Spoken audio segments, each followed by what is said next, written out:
Hello everyone, अभी तक हमने स्कोप देखा था। सोशलॉजिकल पर्सपेक्टिव हम पढ़ रहे थे। मैं स्कोप समझा था कि क्या है इसका, और उसके बाद हमने जो है वो प्रोसेस ऑफ नॉलेज टॉपिक पढ़ा था। और फिर पढ़ा था हमने कि कैसे जिस तरह से रिलीजन का इम्पैक्ट सोसाइटी पे पड़ता है। तो अब हम लोग पढ़ेंगे स्टडी ऑफ टोटेम्स। टोटेम्स का मतलब क्या होता है? सबसे पहले हम टोटेम का मतलब समझते हैं। टोटेम का मतलब होता है एनीथिंग, अ नेचुरल ऑब्जेक्ट और एनीथिंग और animal that is believed by a particular society to have a spiritual significance and that is adopted by it as an emblem। इसका मतलब ये हुआ कि किसी भी ऑब्जेक्ट को, किसी भी एनिमल को अगर एक सोसाइटी, एक particular society spiritual significance attach कर देती है, मतलब उसको स्पिरिट्स की फॉर्म में देखने लगती है, उससे एक स्पिरिचुअल अटैचमेंट जोड़ लेती है, तो उस तरह कि जो ऑब्जेक्ट है उसको हम टोटेम बोलते हैं। तो यहाँ पे लिखा है ना, ऑब्जेक्ट या एनिमल जिससे स्पिरिचुअल मीनिंग ऐड हो या अटैच हो, तो उसको हम टोटेम बोलते हैं। तो हम पढ़ेंगे कि टोटेम्स के बारे में क्या हुआ, कैसे इसका रिलीजन से रिलेशन है। इमाइल डर्कहाइम, डिफरेंट सोशोलॉजिस्ट का इसके बारे में क्या कहना था, और क्या हिंदुइज्म टोटेम फॉलो करता है। एक क्वेश्चन भी आया हुआ है ये कि क्या हिंदू कल्चर में टोटेम फॉलो होते हैं, काऊ की वर्शिप होती है, तो क्या इसे हम टोटेम बोल सकते हैं। तो टोटेम बेसिकली ट्राइबल ग्रुप के पीपल वर्ड यूज़ होता था। ये ज़्यादातर ट्राइबल ग्रुप के पीपल के लिए जो पूरी तरह से उसी में स्पिरिट्स को खोजते थे, उन्हीं ऑब्जेक्ट्स में, उन्हीं एनिमल्स में। तो हम कह सकते हैं कि ये totem word actually specifically tribal group के लिए ही यूज़ होता है। अब हम इसको थोड़ा सा पढ़ते हैं कि important trend of classical sociology of religion has a prophetic ring. Number of theorists made their contribution in sociology of religion as a part of the larger examination of nature of modern society. One of the theorists, Emile Durkheim, observed that a tribal group of Australia was relating the religion to the spirits of plants and animals. तो ये यहाँ पे बोल रहे हैं कि अलग अलग थ्योरिस्ट ने, अलग अलग सोशोलॉजिस्ट ने कंट्रीब्यूशन दिया है रिलीजन के पार्ट में, और उन्होंने इसके मॉडर्न सोसाइटी में समझने की कोशिश की है कि रिलीजन का क्या रोल है। बहुत सारा जो है वो प्रॉफिटिक रिंग, यानी कि जो प्रॉफिट की रिंग मानी जाती है वो बहुत ही स्पिरिचुअल सिग्नल। तो एक तरीके से कहना चाहिए जो क्लासिकल सोशोलॉजी ऑफ रिलीजन है वो भी कहीं ना कहीं इसी के अराउंड स्टडी करती है कि किस तरह से रिलीजन में चीज़ों को स्पिरिचुअल मीनिंग दिया जा रहा है। जैसे इमाइल डर्कहाइम ने ऑब्जर्व किया कि ऑस्ट्रेलिया में एक ट्राइबल ग्रुप है जो कि स्पिरिट्स में बिलीव करता है, प्लांट्स और एनिमल्स की। This group was totemic in nature, यानी कि वो पूरी तरह से प्लांट्स और एनिमल्स में ही स्पिरिट्स को खोज रहा है। तो ऐसे ग्रुप को हम क्या बोलेंगे कि वो टोटेमिक है नेचर में। They were respecting the totem animals and were organising function in its honours by painting their faces and bodies, by dancing and by celebrating a public function in their honour. आपने कई बार उसको discovery channel पे देखा होगा कि वो चेहरे पे शेर जैसा मुंह बना लेते हैं या कुछ, और फिर डांस करते हैं। तो that thing is totemic in nature. Okay, the belief in common totem brought a sense of belonging in the group. यानी कि जब आप एक कॉमन टोटेम में बिलीव करते हैं, फॉर एग्जांपल अगर हम मानते हैं कि शेर ही सब एक ऐसी स्पिरिट है जो पावर देती है, जैसे आपने सुना होगा कि चूहे की स्पिरिट मानी जाती है। चाइना में कुछ जो है एनिमल्स को बहुत सिग्निफाई किया जाता है कि ये चूहे के स्पिरिट का आदमी है, तुम्हारी स्पिरिट चूहे की है, या तुम इसको वर्शिप करो, ये तुम्हारे स्पिरिट का है। तो वो जो एक स्पिरिचुअल कनेक्शन आप एक पर्टिकुलर ग्रुप मतलब टोटेम से अगर अटैच कर लेते हो तो आपके अंदर एक सेंस ऑफ बिलोंगिंगनेस आ जाता है। मतलब हमको ये लगता है फॉर एग्जांपल कि अगर हम किसी चीज़ में बिलीव करते हैं और मेरा भाई भी उसी चीज़ में बिलीव करता है और मेरा फ्रेंड भी उसी चीज़ में बिलीव करता है, तो हम तीनों में आपस में एक दूसरे के प्रति अपनापन आने लगेगा, बिलोंगिंगनेस आने लगेगी। तो उस ग्रुप को एक तरीके से कॉपरेशन, एक दूसरे को कॉपरेट करेंगे और वो एक साथ आएंगे। तो Durkheim observe solidarity in the group and could smell an essence of religion in the group. तो उन्होंने ऑब्जर्व किया कि किस तरह से ये सेंस ऑफ बिलोंगिंगनेस उनको एक साथ लेकर के आ रही है, और उन्होंने उस चीज़ में एक रिलीजन की महक, रिलीजन का एहसास, एसेंस महसूस किया कि okay they are believing on something which is common in nature, a common totem. So the belief in the religion was simple and pure amongst the group. After all these observation Durkheim concluded that it is not necessary to have God as an important element of religion। तो इससे समझ में क्या आया आपको ये ज़रूरी नहीं है कि एक ईश्वर को ही जो है वो होना ज़रूरी है, कि ईश्वर क्या होना ज़रूरी है, या फिर एक मतलब पर्टिकुलर एंटिटी का होना ज़रूरी है लोगों को एक साथ जोड़ने के लिए। एक प्लांट, एक एनिमल, एक पर्टिकुलर थिंग भी अगर लोगों को उसमें स्पिरिट, उसमें एक अटैचमेंट महसूस होने लगता है, एनर्जी महसूस होने लगती है, तो वो चीज़ भी उसको जोड़ने के लिए काफ़ी है। Durkheim said that religion was the soul of the society. Obviously ये एक सोल है, एक आत्मा है। अगर सोसाइटी को आप विदाउट रिलीजन इमेजिन करके देखिए, हिंदुस्तान में ना ही कोई मुस्लिम धर्म हो, ना ही कोई हिंदू धर्म हो, ना सिख हो, ना ईसाई हो, ना बुद्धिज़्म हो, ना जैनिज़्म हो, ना कोई कोई कल्चर ही ना हो, तो कितना बेरंग हो जाएगी दुनिया। तो कहीं ना कहीं ये हमारी सोसाइटी को शेप करता है। तो सोसाइटी का सोल होता है। With the development in science, number of schools and university open up to understand the scope of religion. तो जैसे जैसे साइंस का स्कोप बढ़ रहा है, उसी तरीके से नए नए स्कूल्स रिलीजन को भी समझने की कोशिश कर रहे हैं कि एक्चुअली ये रिलीजन किस तरह से सोसाइटी को अलग अलग तरीके से इम्पैक्ट कर रहा है। तो टोटेम, अब यहाँ पे इन्होंने टोटेम की डेफिनेशन को और अच्छे से दिया है, और ये क्वेश्चन आया हुआ भी है प्रीवियस ईयर में, तो इसलिए अच्छे से हम समझेंगे। A totem is a stipulated ancestor of a group of people. यहाँ पे ये सोशलॉजिकल वे में बोल रहे हैं, वहाँ पे हम टोटेम की मीनिंग बता रहे थे कि टोटेम का मतलब होता है एक किसी भी ऑब्जेक्ट या फिर एनिमल को उसको स्पिरिचुअल सिग्निफिकेंस दे करके एक ह्यूमन, मतलब कहना चाहिए कि डिवाइनली क्रिएचर मान लेना। लेकिन यहाँ पे उसी चीज़ को ये सोशलॉजिकल पर्सपेक्टिव से समझा रहे हैं कि टोटेम क्या होता है। एक stipulated ancestor of a group of people such as family, clan, lineage और ट्राइब। तो टोटेम एक तरीके से एक वो ग्रुप है जो कि एक सिमिलर फैमिली को, एक सिमिलर क्लैन को, लीनेज को, ट्राइब को बिलोंग करता है। आई बिलीव कि आप लोगों ने MA फर्स्ट ईयर में क्लैन, लीनेज, फैमिली, ट्राइब अच्छे से पढ़ा होगा। अगर नहीं पढ़ा है तो कोई दिक्कत नहीं है, मैं आगे के लेक्चर में ये शॉर्ट वीडियोज़ बना दूंगी जिसमें मैं family, clan, legend, descent, kinship, ये सब अच्छे से एक बार और समझा दूंगी। लेकिन अभी के लिए हम ये समझते हैं कि जो कॉमन क्लैन, एक कॉमन ग्रुप, एक कॉमन समूह, एक कॉमन फैमिली जो होती है, उनका एक पर्टिकुलर एंसेस्टर माना जाता है। कि हम जो है वो मतलब सपोज हम कहते हैं कि हम जो है वो चिंपैंजी के हमारे पूर्वज थे, या हमारे तो गुरु वशिष्ठ पूर्व, मतलब एक पर्टिकुलर उसको लेकर के चला और उसको हमने अपना टोटेम बना दिया। ठीक है, तो हर एक ट्राइबल ग्रुप, यहाँ वही मैंने पहले ही बोला था, totem basically is for tribal groups. तो ये क्या करते थे कि ये मानते थे कि हम इस एंसेस्टर के हैं, हम इस शेर के राज्य से बिलोंग करते हैं, हम इस पेड़ पौधे के राज्य से बिलोंग कर, मतलब वो अपने आप को एक स्पिरिचुअल सिग्निफिकेंस अटैच कर लेता था पूरा ग्रुप, और वो उनका टोटेम बन जाता था। Totem support larger groups than individual person. Obviously अकेले एक इंडिविजुअल एक टोटेम को लेकर नहीं चल सकता है कि हाँ सिर्फ मैं ही चलाऊंगा शेर का राज्य, तो सिर्फ मैं ही इकलौता हूँ। नहीं, एक ग्रुप होता है जो धीरे धीरे करके उससे अटैच हो जाता है। तो टोटेम का मतलब ये है कि उसमें ज़्यादा बड़ा ग्रुप अटैच्ड है उस से।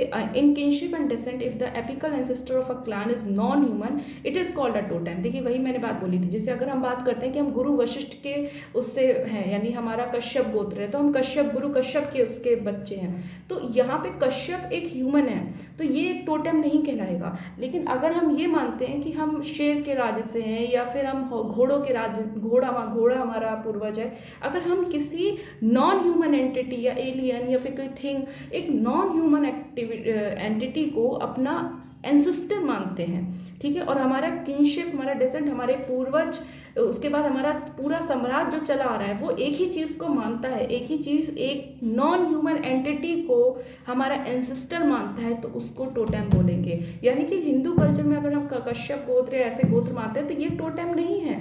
टोटेम क्या है? टोटेम ये है जहाँ पे हम नॉन ह्यूमन उसको जो है अपना एंसेस्टर मान रहे हैं। Normally this belief is accompanied by a totemic myth. तो ऑब्वियसली बात है, उससे रिलेटेड कई सारे मिथ्स भी होते हैं जो उससे अटैच होते हैं। In modern time, some single individuals not otherwise involved in the practice of tribal religion have chosen to adopt a personal spirit animal helper. अभी रिसेंटली ये देखा गया है, ऑब्वियसली आप लोग ने अगर रेंडमली कभी अपना कुंडली वगैरह निकाली होगी, तो उसमें एक एनिमल भी लिखा होता है कि ये आपका एनिमल है, ये आपसे सिग्निफाई, आप इस एनिमल को सिग्निफाई करते हैं। तो आजकल के समय में लोग अपना इंडिविजुअल स्पिरिट एनिमल भी लेके चलते हैं, जैसा हमने बताया था कि चाइना में वो है, मेरा मतलब थोड़ा बहुत सा आइडिया है कि शायद चूहा होता है, गेंडा होता है, ये सारे जो एनिमल्स होते हैं, इनसे आपकी स्पिरिट को कनेक्ट करके वो आपका नेचर बताते हैं। तो बेसिकली आप एक पर्टिकुलर एनिमल को भी आजकल लेके चल रहे हैं, लेकिन पहले के समय में ऐसा नहीं था। पहले के समय में टोटेम का मतलब था कि दे सपोर्ट लार्जर ग्रुप। अभी क्या हो रहा है, some single individuals involve in the practice of tribal religion have chosen to adopt a personal spirit animal helper which has a special meaning to them and may refer to them as totem. तो वो मान सकते हैं कि वो उनका totem है, लेकिन टोटेम का जो ट्रेडिशनल मीनिंग था उसका मतलब था कि लार्जर ग्रुप ऑफ पीपल जो है वो एक एंसेस्टर को देख रहे हैं जो कि एक नॉन ह्यूमन है। This non-traditional uses of the term is prevalent in New Age movement and the mythopoetic movement। तो ये आजकल के न्यू एज मूवमेंट में ये काफ़ी ज़्यादा पॉपुलर हो चुका है टर्म। इसके अलावा हम बात करते हैं सेकुलर अप्रोचेस की। तो ठीक है, अभी तक हम लोगों ने देख लिया, समझ लिया कि स्कोप क्या था, प्रोसेस ऑफ नॉलेज, किस तरह से रिलीजन नॉलेज को कंट्रीब्यूट करता है, किस तरह से टोटेम का रोल था। अब हम थोड़ा सेकुलर होंगे, वो लोग जो कि भले ही हर रिलीजन के बारे में स्टडी करते हो बट आप उनको किसी रिलीजन से अटैच नहीं कर सकते हो। So in Germany people started getting converted into Christianity. बहुत से लोग क्रिश्चियनिटी में कन्वर्ट हुए जर्मनी में, जिसमें से scholars Max Weber, Karl Marx और डर्कहाइम भी थे। लेकिन because of some personal reason पर डर्कहाइम जो है वो पेरिस में चले गए और उन्होंने किसी भी रिलीजन को प्रैक्टिस नहीं किया। तो इससे क्या पता चलता है, डर्कहाइम ने काफ़ी कुछ लिखा है रिलीजन के बारे में, पर वो खुद से सेल्फ से कोई रिलीजन प्रैक्टिस नहीं करते थे। तो क्या आप कह सकते हो कि वो सेकुलर थे अपनी अप्रोच में? हाँ, कह सकते हैं, लेकिन आप उन ज़रूरी नहीं, हो सकता है कि कोई अगर किसी रिलीजन के बारे में पढ़ता है या लिखता है, हो सकता है वो किसी रिलीजन को फॉलो करता है, या हो सकता है वो किसी रिलीजन के बारे में पढ़ता है या लिखता है और वो किसी भी रिलीजन को फॉलो नहीं करता हो। तो the faith on religion became more significant to him. तो वो रिलीजन के बारे में ज़्यादा कोई फेथ वेथ को फॉलो नहीं करते थे। इसके बाद क्या हुआ कि फ्रांस में डिफीट के बाद नेपोलियन II का रोल एंड हो गया था। ऑब्वियसली अगर आपने फ्रांस का हिस्ट्री पढ़ा होगा तो आप जानते होंगे कि इसके बाद जो है and the establish of third Republic in France which was against interest of group of monarch. तो अगर आपने फ्रेंच रेवोल्यूशन पढ़ा होगा, फ्रेंच रेवोल्यूशन जो कि स्टार्ट हुआ था 14 जुलाई 1789 में, कल 14 जुलाई थी, तो आई होप कि आपको पता होना चाहिए कि 14 जुलाई डेट किसको सिग्निफाई करती है। बेस्टाइल में स्टॉर्म हुआ था, अगर थोड़ा सा भी याद होगा 9th का, तो बेस्टाइल एक फोर्ट था जहाँ पे लोगों ने मिल करके स्टॉर्म किया था, उसे तोड़ा फोड़ा था, उसके पत्थर एज अ सिग्निफिकेंस लेके आए थे वो। और उसके बाद पूरा जो है वो फ्रेंच रेवोल्यूशन चला था और चलते चलते चलते चलते रिपब्लिक आ गया था, फिर कॉन्स्टिट्यूशनल रिपब्लिक, बहुत सारे तरह तरह की गवर्नमेंट्स आती रही थी। और ये सब किसके अगेंस्ट था? ये था मोनार्क के अगेंस्ट। जो मोनार्क थे, जो राजा महाराजा थे, उनके ये चीज़ अगेंस्ट हो रही थी। ऑब्वियसली उनकी पावर उनसे छीन रही थी। और कहीं तरीके से नोबेलिटी और जो चर्च, ऑब्वियसली आपने पढ़ा होगा उसके बारे में कि नोबेलिटी थे, चर्च थे, मोनार्क्स थे, और नीचे के जो नॉर्मल पीपल थे, वर्कर्स थे। तो कहीं ना कहीं नोबेलिटी, चर्च और जो मोनार्क्स थे, नॉबल्स कौन थे? जो कि रिच पीपल, रिच थे, जो सोसाइटी पे काफ़ी ज़्यादा रूल करते थे, और मोनार्क्स तो राजा महाराजा थे। चर्च जो तुम्हारा था, आपका था, वो सब कोई इसके अगेंस्ट हो रहा था जो रिपब्लिक आ रहा था। तो the secular aspect of education was then improve by Durkheim, who took over as a professor of education and trained qualified teacher and promoted scientific study of social phenomena। तो ऐसे time पे, जिस time पे इस तरह की चीज़ें चल रही थी, तो बहुत सारे जो है वो स्कॉलर्स, बहुत सारे सोशोलॉजिस्ट, बहुत सारे थिंकर्स उस टाइम पे इवॉल्व हुए हैं, जिन्होंने अपने सोशोलॉजिकल पर्सपेक्टिव, अपने आइडियाज़ से लोगों को ट्रेन किया है, एजुकेट किया है, और उनको मजबूर किया है सोचने के बारे में, रैशनल थिंकिंग के बारे में। रैशनल थिंकिंग मतलब कि उन्हें सोचने पे मजबूर किया, आप सोचो, आप क्वेश्चन करो। तो इस तरह की चीज़ें डेवलप हुई। अगर एक और बात करें मार्टन का अगर बात करें, तो he focus on the life of tribal people as their practice appeared non rational.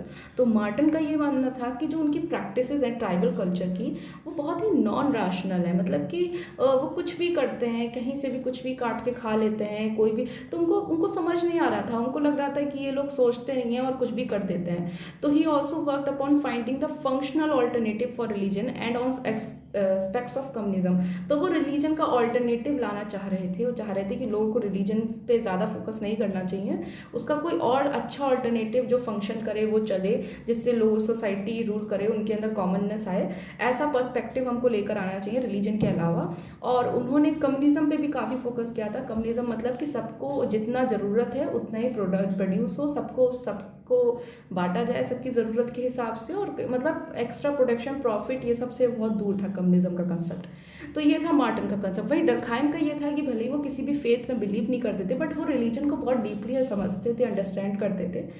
तो वो उसके अगेंस्ट भी एक तरीके से नहीं गए थे, बट हाँ, उनका कोई रिलीजन पर्सपेक्ट अपना पर्टिकुलर रिलीजन उन्होंने कोई फॉलो नहीं किया था। तो these are some secular approaches. इसके बाद हम बात करें, some disputes about religion occurred in the society, and the resolution of these disputes helped in achieving the common goal of the society, and this in turn helped in organizing the economy of the society and making best use of natural resources। तो यहाँ पे ये बोल रहे हैं कि कुछ religion में कुछ डिस्प्यूट्स हुए, उन रिलीजन डिस्प्यूट्स को हमको रिजॉल्व अगर हम करते हैं तो उससे क्या होगा, ऑब्वियस सी बात है, एक तो हम कॉमन गोल सोसाइटी के लिए सेट कर पाएंगे, इन टर्न हमारी सोसाइटी की इकोनॉमी सही होगी। जब हमारी सोसाइटी की इकोनॉमी सही होगी तो जो भी नेचुरल रिसोर्सेज हमारे एनवायरनमेंट में प्रेजेंट है उनका हम बेहतर यूज़ कर पाएंगे, मिल बांट के, हम लड़ेंगे झगड़ेंगे नहीं। तो रिलीजियस डिस्प्यूट्स को सॉल्व करना बहुत ज़रूरी है। जैसे आज ही के समय में देख लें कि हमारी इंडियन इकोनॉमी बहुत ही नीचे जा रही है। इस टाइम पे अगर इस तरह के केओटिक एनवायरनमेंट क्रिएट होता है तो ये ना सिर्फ हमारी इकोनॉमी बल्कि हमारी ओवरऑल ग्रोथ को भी इफेक्ट करता है। तो बहुत ज़रूरी है हम टाइम रहते अपने रिलीजियस डिस्प्यूट्स को सॉल्व करें और आगे बढ़ें, क्योंकि हमारा मेजर ऑब्जेक्टिव क्या है, हमें आगे बढ़ना है, हेल्थ में, एजुकेशन में, सिक्योरिटी में, डिफेंस में, हर चीज़ में हमें आगे बढ़ना है। तो अगर हम ये रिलीजियस डिस्प्यूट्स को लेकर के चलेंगे तो ऑब्वियसली हमारी सोसाइटी फ्लरिश नहीं कर पाएगी। Many other writers also work towards finding the relation of religion with economy, polity and legal arrangements. तो किस तरह से रिलीजन हमारी इकोनॉमी को, हमारी पॉलिटी को, हमारे लीगल अरेंजमेंट्स को मतलब अफेक्ट करता है, ये भी हम समझेंगे। ये तो फैक्ट है। अभी हम देख ही सकते हैं कि किस तरह से रिलीजन का इम्पैक्ट हमारी इकोनॉमी, पॉलिटी और लीगल अरेंजमेंट से पड़ रहा है। अब economy and religion next topic हम पढ़ते हैं। तो economy and religion are interrelated in the following two way. When a person gets connected with the material welfare, it leads to the lack of interest in the matter that religion seems to promote. See, religion का क्या कहना है, अगर हम जहाँ तक मेरे को अच्छे से याद है कि इस्लाम में एक आइडिया है जहाँ पे ये बोला जाता है कि इंटरेस्ट लोन पे लो मत और प्रॉफिट शेयरिंग अलाउ करो, जो भी प्रॉफिट हो वो सब में बांटो। यही इसमें लिखा भी है, इस्लाम में ऐसा एक आइडिया है। तो ये एक तरीके से एक इंडिविजुअल अगर कोई मतलब कैपिटलिस्ट सोसाइटी का है या जिसको ग्रोथ करनी है उसके पॉइंट से तो ये बिल्कुल अलग है ना। वो तो नहीं चाहेगा कि ऐसा हो, वो चाहेगा जो भी प्रॉफिट आए मैं ही रखूँ, मैं ही मर्सिडीज खरीदूँ, मैं ही लंबरगिनी में घूमूँ, मैं क्यों अपना प्रॉफिट शेयर करूँ।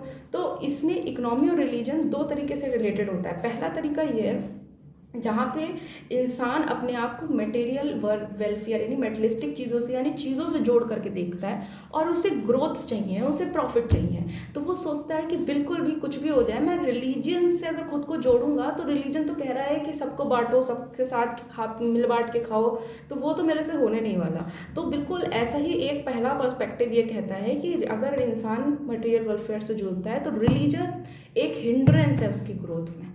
ठीक है, ये रिलीजन एक हिंड्रेंस है, एक रोड़ा है उसकी ग्रोथ में। वहीं पे अगर हम दूसरे व्यू की बात करें, दूसरा व्यू, कुछ सोसाइटी के लोगों को ऐसा भी सोचना है कि जब एक इंसान रिलीजन से कनेक्ट होता है तो वो और मेहनत करना चाहता है। ठीक है, जैसे कि हमारे कृष्ण भगवान ने कहा था कि कर्म करो, फल की इच्छा मत करो, पर कर्म करो, कर्म योगी बनो, कर्म करो। तो जब ऐसा वो बोलते हैं कि कर्म करो तो आप करोगे कर्म, आपसे जो हो पाएगा आप वो करोगे, आप मनी अर्न करोगे, आप अपनी फैमिली का ध्यान रखोगे, ज़्यादा लंबे समय के लिए ज़्यादा से ज़्यादा मेहनत करोगे। अगर आप रिलीजियस पर्सन हो, आप अपना ऑनेस्टली वर्क करने की कोशिश करोगे। तो दूसरा पर्सपेक्टिव ये कहता है कि नहीं, ऐसा नहीं है।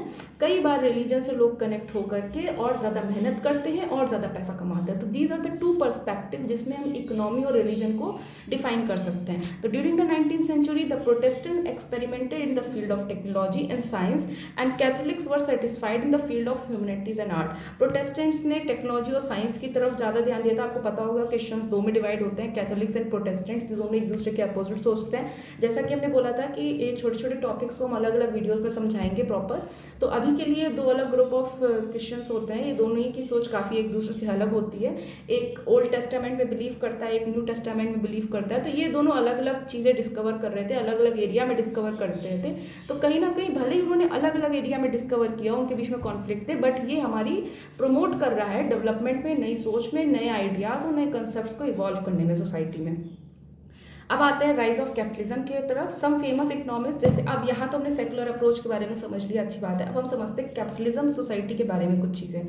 तो मार्क्स ऑब्वियसली बात है, जहाँ कैपिटलिज्म की बात आएगी वहाँ मार्क्स की बात आएगी। मार्क्स और वेबर ने फोकस किया था राइज ऑफ कैपिटलिज्म के ऊपर। मार्क्स ने ऑब्वियसली बात है एकदम डिस्टिंक्शन बनाया था कि क्या बेसिक स्ट्रक्चर है और क्या सुपर स्ट्रक्चर है। थोड़ा सा इसको शॉर्ट में समझ लेते, हो सकता है लेक्चर थोड़ा बड़ा हो जाए, बट ये काफ़ी इंपॉर्टेंट है। अगर आप 1 घंटे में एक चैप्टर खत्म कर रहे हो तो आई बिलीव कि आप 4 घंटे में एक यूनिट ख़त्म कर लोगे। और उस हिसाब से आप अगर कैलकुलेट करते हो कि हर यूनिट में कम से कम 4 से 5, हाँ 4 से 5 आपके जो है वो डिवीज़न है। तो 7, अगर आप 4 ही मान के चलते हो तो 7 × 4 28 आवर्स में, यानी 28 आवर्स में आप अपना एक सब्जेक्ट कंप्लीट करते हो। तो आई बिलीव आप उसको डीप में अच्छे से ही समझो, स्किप करने की ज़रूरत नहीं है चीज़ों को, क्योंकि ऑलरेडी ये समरी ही पढ़ रहे हैं और मैंने इग्नू की बुक भी पढ़ी है। तो मैंने पाया कि ये समरी काफ़ी हद तक आपको आंसर राइटिंग में हेल्प कर देगी। तो इनकेस अगर आप इग्नू की बुक को रेफर नहीं भी करते हो, आप अपने आंसर्स अच्छे से लिख के आ सकते हो, लेकिन इसको बहुत डीप में पढ़ना पड़ेगा आपको। फिर आते हैं हम राइज ऑफ कैपिटलिज्म की तरफ। तो हम ये बता रहे थे कि मार्क्स ने रिलीजन को लेकर के उन्होंने कहा कि सोसाइटी को लेकर कहा कि सोसाइटी में एक बेसिक स्ट्रक्चर है, एक सुपर स्ट्रक्चर है। थोड़ा सा समझते हैं इसको, बेसिक स्ट्रक्चर और सुपर स्ट्रक्चर की वर्किंग को।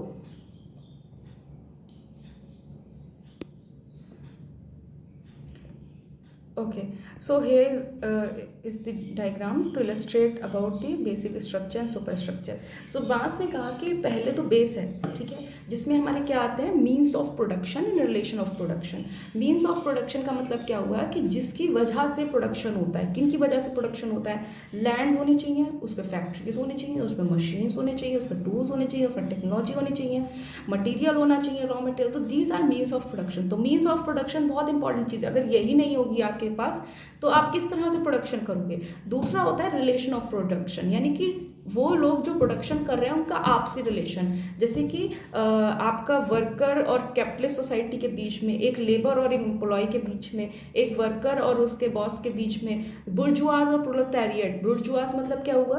बुर्जुआज मतलब जो जिनके हाथ में मीन्स ऑफ प्रोडक्शन है, यानी कि आपके जो क्या बोलते हैं उसको, कैपिटलिस्ट क्लास के हेड हैं, ठीक है, वो आपके बुर्जुआज हैं। और जो वर्किंग क्लास है वो प्रोलेटारिएट है। तो बुर्जुआज और प्रोलेटारिएट के बीच में, बुर्जुआज के बीच में, प्रोलेटारिएट के बीच में, इन सब के जो आपस में रिलेशंस हैं वो भी बहुत हद तक हेल्प करते हैं हमारे प्रोडक्शन में। जैसे कि तो ये सारी चीज़ें रिलेशन ऑफ प्रोडक्शन और मीन्स ऑफ प्रोडक्शन, यानी कि अगर सपोज फॉर एग्जांपल अगर आपके पास टूल्स हैं, मशीन्स हैं, फैक्ट्री है, लैंड है, पर काम करने वाला कोई नहीं है, तो प्रोडक्शन कौन करेगा? तो रिलेशन ऑफ प्रोडक्शन, यानी कि अब आप उनको बुलाएंगे, ठीक है। बुर्जुआज कमांड देंगे, प्रोलेटारिएट वर्क करेंगे, प्रोलेटारिएट आपस में मिल के वर्क करेंगे, बुर्जुआज आपस में इन्वेस्टमेंट करेंगे। So this whole thing is the base of structure of society, basic structure of society. और ये क्या करेगा? ये शेप करेगा हमारी सोसाइटी के सुपर स्ट्रक्चर को। सुपर स्ट्रक्चर क्या है? Art, family, culture, religion, philosophy, law, media, politics, science, education, यानी ये सब चीज़ें फ्रेम होंगी। क्यों? क्योंकि मीन्स ऑफ प्रोडक्शन हो रहा है। अच्छा प्रोडक्शन होगा, अच्छी इकोनॉमी होगी, अच्छा हेल्थ केयर सिस्टम होगा, अच्छा वेलफेयर सिस्टम होगा, अच्छी एजुकेशन होगा, साइंस में प्रोग्रेस होगी। और फिर जब ये चीज़ें अच्छे से होंगी तो क्या होगा? तब वो मेंटेन रखेंगी means of production, relation of production को। अच्छे से वेजेस मिलेंगे सबको, मीन्स ऑफ प्रोडक्शन बढ़ेगा, लैंड हम ज़्यादा खरीद पाएंगे, रॉ मटेरियल ज़्यादा खरीद पाएंगे। तो ये दोनों चीज़ें एक दूसरे पे डिपेंड करती हैं। तो ये मार्क्स ने बेसिक स्ट्रक्चर और सुपर स्ट्रक्चर का कंसेप्ट दिया था। तो उन्होंने ये बोला कि Marx religion is not responsible for according to Marx religion is not responsible for guiding rational human activities, whereas according to Max Weber human efforts in the rational organisation of economy are mainly governed by a particular form of religion. इसका मतलब क्या हुआ कि religion is not responsible for guiding rational human activity, यानी कि marks का ऐसा मानना था कि रिलीजन इज नॉट रिस्पॉन्सिबल। कौन रिस्पॉन्सिबल है? Basic structure and super structure. Religion नहीं रिस्पॉन्सिबल है रैशनल ह्यूमन एक्टिविटीज के। लेकिन मैक्स वेबर का कहना था कि नहीं, ऐसा नहीं है।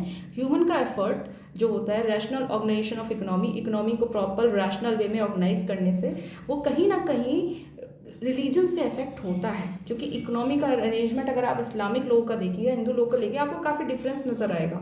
तो मैक्स वेबर का कहना था कि नहीं, जो इकोनॉमिक अरेंजमेंट है ध्यान से देखो, वो रिलीजन से कहीं ना कहीं गवर्न हो रहा है। तो मार्क्स ने कहा नहीं, ऐसा नहीं है, रिलीजन रिस्पॉन्सिबल नहीं है, ये रेशनल एक्टिविटीज़ के लिए हो नहीं सकता।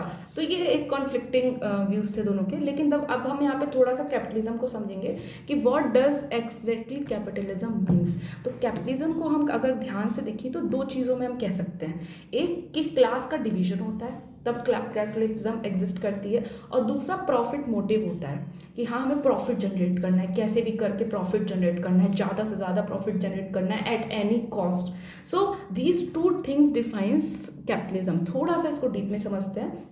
क्लास डिवीजन का मतलब क्या हुआ कि means of for producing and distributing goods are owned by a small minority of people.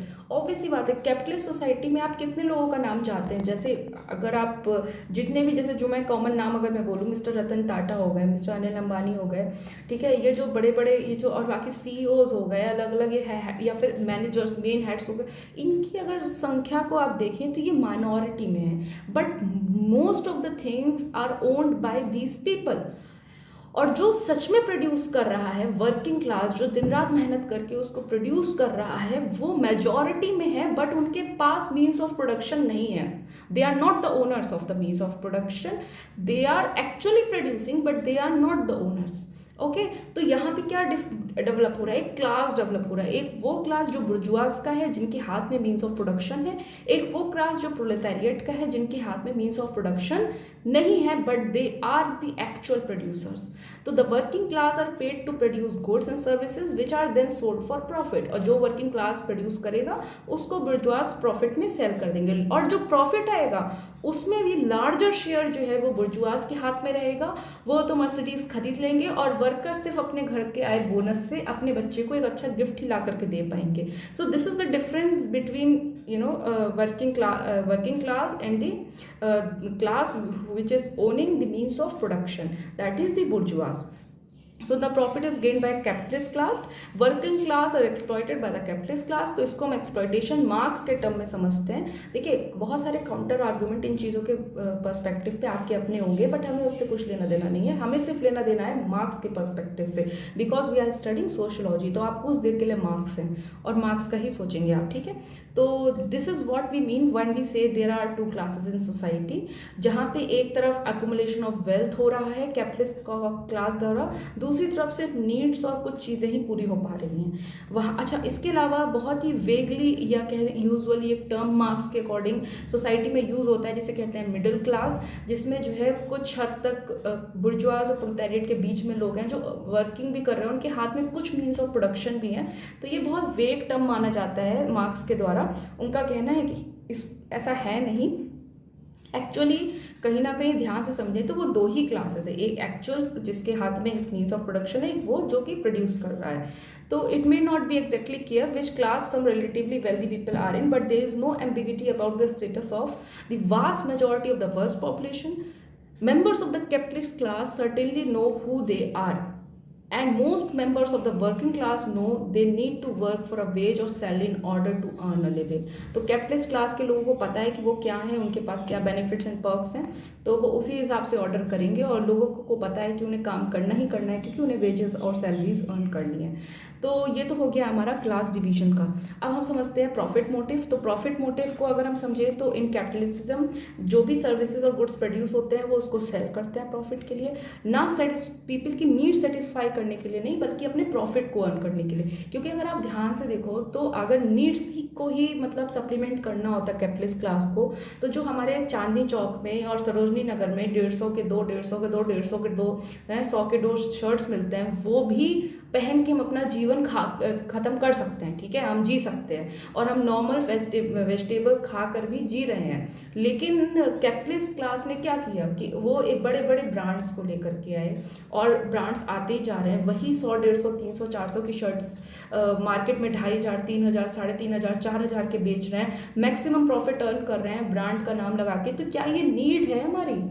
क्या ये हमारी नीड है या हमारी वांट है? हमारी ज़रूरतें हैं या हमारी इच्छाएं हैं? तो वही उसी चीज़ पे कैपिटलिस्ट क्लास वर्क कर रहा है कि वो हमारी इच्छाओं को जानता है और हमारी इच्छाएं बढ़ाता ही जा रहा है, उसी हिसाब से प्रोडक्शन बढ़ाता ही जा रहा है और हमसे प्रॉफिट अर्न करता ही जा रहा है, ठीक है। तो aim of making a profit of ending up with more money than was originally invested. और एंड में क्या होता है कि जितना पैसा वो लगाते हैं उससे कई गुना ज़्यादा वो कमा लेते हैं, ठीक है। इसके बाद production is started not by what consumers are prepared to pay for to satisfy need, but by what the capitalist calculate can be sold at a profit. वही चीज़ है कि प्रोडक्शन उस बेसिस पे नहीं होता है कि ज़रूरतें क्या हैं, इस बेसिस पे होता है कि कैपिटलिस्ट कितना प्रॉफिट अर्न कर सके, और इसलिए वो इच्छाओं को डेवलप करता है और उसी हिसाब से वो प्रोडक्शन बढ़ाता चला जाता है. The profit motive is not just the result of greed on behalf of individual capitalism.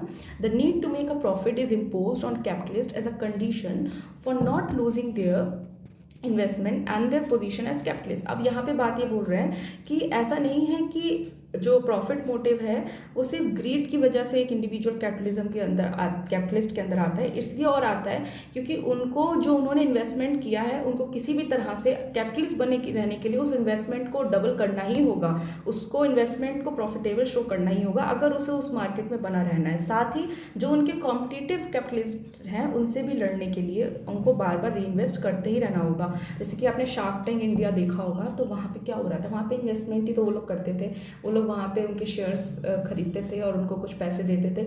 तो ये एक्चुअली वो क्यों कर रहे हैं, वो इसीलिए कर रहे हैं कि उनको पता है कि भारत पे के अश्नील ग्रोवर को ने अब रिजाइन कर दिया है, तो अगर क्या वो अब बिल्कुल कंगाल हो गए, बिल्कुल नहीं, उन्होंने कहीं ना कहीं और भी जगह इन्वेस्ट करके रखा होगा और अब वहाँ पे वो अपना प्रॉफिट वहाँ से अर्न कर रहे होंगे. तो एक कैपिटलिस्ट को कॉम्पिटिशन में बने के रहने के लिए री इन्वेस्टमेंट करते रहना होता है. ठीक है, as you will see we will hold that it is a class division profit motive और capital that is at the root most of the world's problem today. तो यहाँ पे मार्क्स का मानना है कि कहीं ना कहीं जो प्रॉफिट मोटिव है यही आज वजह है दुनिया की प्रॉब्लम्स का. जो स्टारवेशन, भूखमरी, वार हो रहा है लोगों के अंदर, एलियनेशन मतलब एक दूसरे से अलग होना, एक दूसरे के प्रति जुड़ाव नहीं रह गया, अलग फील करने लगे हैं, लोनली फील करने लगे हैं, क्राइम्स जो बढ़ रहे हैं, कहीं ना कहीं प्रॉफिट मोटिव है. तो ऑब्वियसली ये सच है. अगर आप केस देख सकते हैं कि नीरव मोदी देश से भागे तो उनका प्रॉफिट मोटिव था, क्राइम था. इसके अलावा अगर इस वक्त रशिया और यूक्रेन का वार हो रहा है तो रशिया का भी एक प्रॉफिट मोटिव है, यूक्रेन का अपना एक प्रॉफिट मोटिव है कि वो नाटो से जुड़ना चाहता है. तो हर कोई का ये प्रॉफिट मोटिव ही है जो आज वर्ल्ड की प्रॉब्लम के लिए रिस्पॉन्सिबल है. तो it is widely assume that capitalism means a free market economy. अच्छा, बहुत सारे लोगों का ये मानना है कि कैपिटलिज्म का मतलब होता है कि फ्री मार्केट इकोनॉमी, यानी कि कोई भी आए, जितना भी पैसा जिसके पास है, जो इन्वेस्ट कर सकते हो करो और जो चाहिए वो ले जाओ, ये तो फ्री मार्केट इकोनॉमी है. बट ऐसा है नहीं, बिल्कुल भी नहीं है ऐसा, और ऐसा होगा भी नहीं. यहाँ पे ये बोल रहे हैं कि capitalism without a free market. अच्छा, the system that existed in USSR, China and Cuba demonstrate this. तो जो यूएसएसआर, चाइना और क्यूबा था उसमें क्या हुआ, उन्होंने कहा कि भाई हम तो कम्युनिस्ट हैं, तो उतना ही प्रोड्यूस करेंगे जितना लोगों को ज़रूरत है, और हम तो लोगों पे मतलब रूल करते नहीं हैं, हम कैपिटलिस्ट सोसाइटी नहीं है और हमारा सोसाइटी एकदम फ्री है और जैसे चाहे वैसे लोग उतने ज़रूरत के हिसाब से ही प्रोड्यूस करेंगे. लेकिन हमने क्या ऑब्जर्व किया कि वहाँ पे यूएसएसआर और चाइना में अगर कैपिटलिस्ट एग्जिस्ट नहीं कर रहा था तो वो खुद स्टेट कैपिटलिस्ट, यानी जो स्टेट था, जो यूएसएसआर चाइना का गवर्नमेंट अगर हम कह सकते हैं एक तरीके से, जो वो थे वही एक तरीके से कैपिटलिस्ट बने हुए थे. वो ही ऑर्डर दे रहे थे कि इतना प्रोड्यूस होगा, इतनी सैलरी मिलेगी, इतना ही होगा, वही रिस्ट्रिक्शन लगा दे रहे थे. तो एक तरीके से लोगों को प्रोडक्शन प्रोसेस में बहुत दिक्कत आ रही थी. वो तब भी स्लेव ही महसूस कर रहे थे, वो तब भी यही महसूस कर रहे थे कि उनके जो एक्चुअल राइट ऑफ प्रोडक्शन है वो तो अभी भी स्टेट के पास है. तो अगर कोई ये कहता है कि कम्युनिज्म एग्जिस्ट करती है प्रॉपर, तो ऐसा नहीं है. अगर कोई कहता है कैपिटलिज्म एग्जिस्ट करती है प्रॉपर, तो ऐसा भी नहीं है. ठीक है, कोई भी चीज़ आइडियल कंडीशन में एग्जिस्ट नहीं कर सकती है. हम कहीं ना कहीं दोनों ही चीज़ों के बीच में चल रहे हैं, जहाँ पे कुछ चीज़ों को स्टेट गवर्न करता है, कुछ चीज़ें फ्री मार्केट इकोनॉमी अभी में अवेलेबल हैं. ठीक है, इसके बाद state was prepare to go to war to defend economic interest. तो वही सब बताया है यहाँ पे कि किस तरह से जब हमारे इकोनॉमिक इंटरेस्ट पे बात आती है तो स्टेट वार तक क्रिएट कर सकता है. ऑब्वियसली अभी आप देख सकते हैं कि रशिया क्यों कर रहा है, अपने डिफेंस के लिए, अपने इकोनॉमिक इंटरेस्ट के लिए ये वार छिड़ा, और ये छिड़ता ही चला जा रहा है. रोज ही न्यूज़ आती चली जा रही है, अब तो देखने ही बंद कर दिया. तो the real of Soviet state become simply to act as the functionary of capital in the exploitation of wage, labour, setting targets. तो कहीं ना कहीं देखें तो जो सोवियत स्टेट था वो खुद में एक कैपिटलिस्ट सोसाइटी बन गया था. भले ही वो खुद को कम्युनिस्ट सोशलिज्म मानते थे, बट ऐसा नहीं था. इसका कंसेप्ट बहुत अलग जा चुका था। It is also possible to have a free market economy that is not capitalist, such a market economy would involve farmers. हाँ, अगर फ्री मार्केट इकोनॉमी की बात करें तो हम कह सकते हैं कि हो सकता है एक ऐसी इकोनॉमी हम बना लेते हैं जहाँ पे कैपिटलिस्ट नहीं होगा, जहाँ पे सिर्फ फार्मर्स होंगे, आर्टिसंस होंगे, शॉपकीपर्स होंगे, वो अपने हिसाब से प्रोडक्ट बनाएंगे, वो अपने हिसाब से एक्सचेंज करेंगे, वो प्रॉफिट मेकिंग नहीं करेंगे, वहाँ पे क्लास डिवीजन नहीं होगा, ज़रूरत के हिसाब से चीज़ों की अदला बदली होगी, पैसे लिए जाएंगे। बट ऐसा एक्चुअल सोसाइटी में एग्जिस्ट नहीं करता और एग्जिस्ट कर भी नहीं सकता है। तो these are some of the ideal conditions which are not going to implement in future, never going to be implement, कोई कोशिश कर ले तब भी नहीं होने वाला। So these are some of the things जो कैपिटलिज्म से रिलेटेड थी। अच्छा, ये कैपिटलिज्म से रिलेटेड एक्चुअली चीज़ें हमने समझी थी, रिलीजन से टॉपिक था, लेकिन यहाँ कैपिटलिज्म को काफ़ी अच्छे से समझाया गया था क्योंकि हमारे इग्नू बुक में भी दिया हुआ था, तो हमने उसको अच्छे से समझा। अब हम समझते हैं गॉड्स एंड गॉडेसेस। तो गॉड एंड गॉडेसेस का बहुत ज़्यादा मतलब डिपिक्शन होता है। इंडियन सोशलॉजिस्ट ने इसको अलग अलग तरीके से समझा, जैसे कि राजा रवि वर्मा ने जो तिरुवनंतपुरम नहीं है, तिरुवनंतपुर depicted the image of different gods like Krishna, Vishnu, Shiva, Ganpati, Gauri, Kali through oil colored paintings। तो उनका कहना है कि गॉड्स एंड गॉडेस को क्या तो ऑयल कलर्ड पेंटिंग से डिपिक्ट किया जाता है, या फिर उनके वेरियस डिग्निफाइड पोस्चर्स हैं, या फिर उनकी मूर्तियाँ बनाई जाती हैं, या उनके बारे में स्टोरीज लिखी जाती हैं। जैसे कृष्णा को डांसिंग सीन्स दिखाए जाते हैं हेवन और इस तरह से हम डिफरेंट गॉड्स एंड गॉडेसेस को क्रिएट करते हैं और उनके बारे में पूजा करते हैं। तो गॉड एंड गॉडेसेस का बहुत बड़ा रोल है रिलीजन को आगे बढ़ाने में। इसके बाद आता है हमारा एथनोग्राफिक अकाउंट्स। एथनोग्राफिक अकाउंट क्या होता है, एथनोग्राफी क्या होता है, पहले मुझे समझते हैं एथनोग्राफी क्या होता है। एथनोग्राफी का मतलब होता है is a specific kind of written observational science which provides an account of particular culture, society और community। यानी कि एक ऐसा प्रॉपर रिटन अकाउंट जो कि बताता है कि उस सोसाइटी का पर्टिकुलर कल्चर कैसा है, उस सोसाइटी की सोच कैसी है, उस सोसाइटी का रहन सहन कैसा है। उस अकाउंट को हम क्या बोलेंगे, एथनोग्राफिक अकाउंट, जो कि कल्चरल डिटेल्स के बारे में बताता हो। जैसे कि महाभारत सिर्फ वो स्टोरी नहीं है, सिर्फ कृष्ण की वचन नहीं है। महाभारत ये भी डिपिक्ट करता है कि उस टाइम के लोग कैसे उठते थे, बैठते थे, खाते थे, पीते थे, सोच क्या थी। तो ये सारी ही डिटेल्स हमको महाभारत से मिलती हैं। इसी तरह से श्रीनिवास जो सोशलॉजिस्ट हैं इंडिया से, तो एम श्रीनिवास, उन्होंने एक बुक लिखी थी religion and society among the Coorgs of South India. तो उन्होंने उसके फैमिली, कास्ट, विलेज स्टडी के बारे में लिखा था। उन्होंने वहाँ प्रॉपर रिसर्च की थी और उनकी सेरेमनीज के बारे में कवर किया है इस बुक में। तो ये बुक का नाम क्या है, religion and society among the Coorgs of South India. तो कूर्ग्स ऑफ साउथ इंडिया क्या है, कूर्ग एक जगह है जिसको कुनाडो शायद बोलते हैं, कुनाडो करके है, वहाँ पे माउंटेनियस रीजन है। आप देख सकते हैं इसमें मैप में कि ये मंगलूर, मैसूर और कन्नौर, इन सब के बीच में ये कूर्ग का एरिया है। ठीक है, यहाँ इस एरिया में इन्होंने स्टडी किया था साउथ इंडिया के। कूर्ग एरिया, कूर्ग एक एरिया है, कूर्ग में उन्होंने स्टडी किया था रिलीजन और सोसाइटी का, और उन्होंने इस बुक में काफ़ी कुछ बताया है। तो ये भी हमारा एथनोग्राफिक अकाउंट है। इसके बाद प्रोसेस ऑफ संस्कृताइजेशन उन्होंने वहाँ पे कवर किया था कि कैसे process of sanskritization of rituals and behaviour was adopted by lower group and contextual references to define the practices adopted by priest.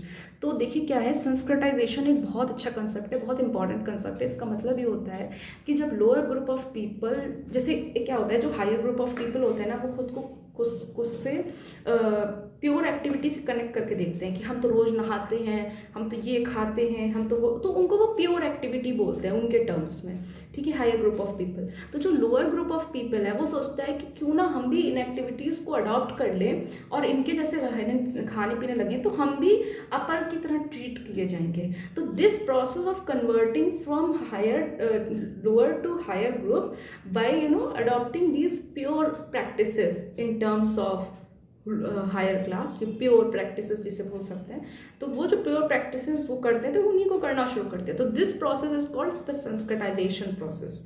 तो वो जो संस्कृताइजेशन प्रोसेस था उसको लोअर ग्रुप ने अडॉप्ट करना किस तरह से शुरू किया, ये भी बताया गया है। इसके अलावा श्रीनिवास ने बताया है कि lower group to remain connected to pure activities and discard the impure one. उन्होंने इम्प्योर एक्टिविटीज़ को अडॉप्ट करना शुरू किया और इम्प्योर वंस को।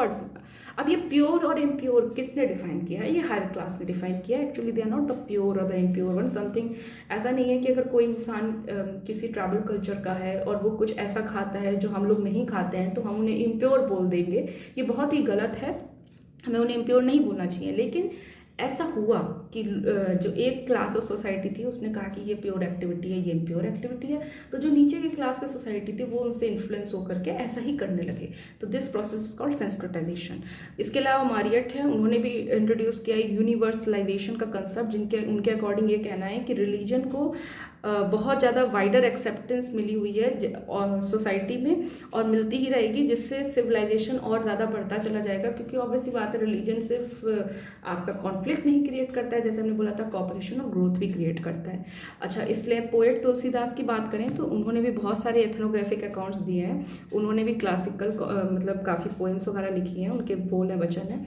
इसके अलावा अगर हम देखें कि किस तरह से हमारा क्लासिफिकेशन होता है, तो एक तो ऑल इंडिया क्लासिफिकेशन है, एक पेनिनसुलर क्लासिफिकेशन है, कुछ लोकल एरिया में लोगों को माना जाता है। बहुत सारे लोगों, साईं बाबा, वैष्णो देवी, संतोषी माता, गायत्री पीठ या सोसाइटी फॉर कृष्णा कॉन्शियसनेस, या और अगर थोड़ा कहीं आर्ट ऑफ लिविंग एक चल रहा है, ये सब, तो इन सब चीज़ों से लोग बहुत ज़्यादा प्रेरित होते हैं और अपने आप को कनेक्ट करना शुरू करते हैं, और फिर इनके एथनोग्राफिक अकाउंट्स हमको मिलते हैं, जिससे हम रिलीजन और सोसाइटी को स्टडी करते हैं। तो आई होप कि यहाँ तक आप सबको क्लियर हो चुका है और चैप्टर अच्छा समझ में आ गया है। अब ये 2 क्वेश्चंस हैं जिसको हम नेक्स्ट वीडियो में डिस्कस करेंगे। Thanks a lot, have a good day, bye bye.